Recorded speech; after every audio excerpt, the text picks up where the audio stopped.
back to another edition of Jay's Big Adventure. Jay's the fuzzy one, and we've been doing a series on how to buy and sell cars and motorcycles and do it for a profit, how to make money in the car business. And one of the last segments that I did was on title work, and I just had a deal go down this weekend that shows exactly why this series is important and how easily it can be to get screwed if you don't know what you're doing. So I found a BMW K1600 GT, it's 2014. Online, they advertised it in one of my BMW motorcycle forums for $4,500. It's a $10,000 motorcycle. There's your first indication that something might not be exactly square. So I kept looking. There were a couple of really poor photographs. The bike's been dropped on both sides, so there's scratches on the saddlebags on both sides, scratches on the edges of the fairings where the bike fell over, but it wasn't moving very quickly because the damage is not that bad. Okay, so there's damage on it. I've been in the car business. I know people who can do paintwork pretty cheaply. I could get it touched up, make it look nice. The low beam was out of it. That's another couple $100 and a bunch of hours because BMW headlights are a pain to get out. But those things were overcome. I was able to overcome those just thinking, it's such a good deal, I've got money to play with, I've got room. So I started emailing with the guy, and he says it was maintained at the BMW dealership in San Gabriel, and it's in really good shape and has decent tires, all this stuff. Okay, well, that's great. So now I want to know more about the actual ownership of the bike. So I emailed him or texted him and said, please send me a copy of the front and back of the title. He refused to send me that information. There's your big red flag.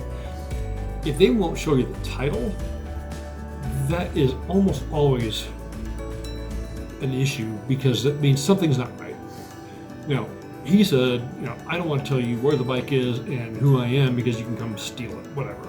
Okay, so I emailed him back and said, I understand that's a valid concern. Cover your address. I want to see your name because that's who I'm going to make the check out to. And I want to see the VIN of the motorcycle that you're selling me. Then I want to have you take a picture of the VIN of the bike. Now I know he owns the motorcycle, it's his to transfer title on, and the title and the bike and the name all match. Okay, he wouldn't do it. Absolutely refused. Said, that I was going to try to scam him somehow, which is also another interesting tweak. If they are accusing you of trying to scam them, yeah, there's probably a reason for that as well.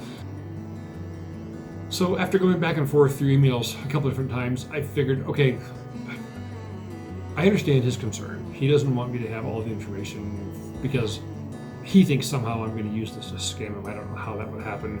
And if I can't figure it out, chances are pretty good he's not going to have to worry about it. But it is a legitimate concern. So I said, great. Take the bike with the title to Century BMW a week from today. I have already scheduled an appointment at $65.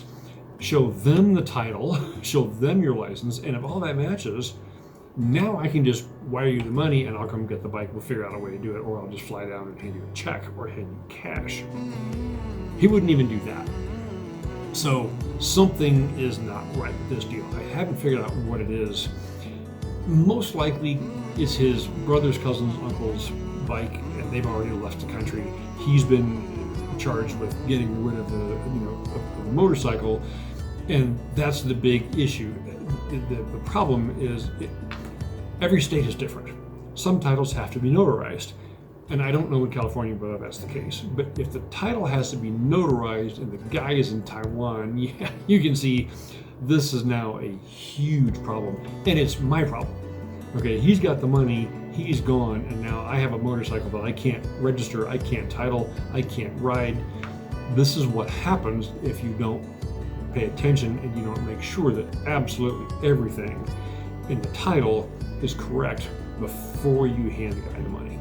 Anyway, I thought it was interesting that here I just did this video a couple of weeks ago on how important title work is, and then I have this deal that I'm doing for myself that falls directly into that trap. And as you can see, there were a bunch of ways where I could have gotten hosed on this deal. Didn't need the motorcycle. I wasn't really going to jump through a bunch of hoops. I wasn't going to risk flying all the way to LA and wasting a couple $100 and a day of my time to find out that there was something that was missing. But this is why that stuff's important. If the title has to be notarized and this guy's back in Taiwan, you're done. I don't even know how you would fix that. I don't want to know. This is how you avoid having to find out. Please like, please subscribe, please follow, watch the rest of my videos.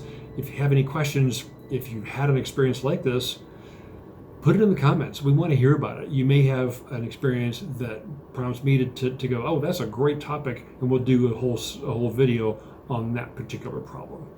Thanks again. Thanks for watching. Jay appreciates it too.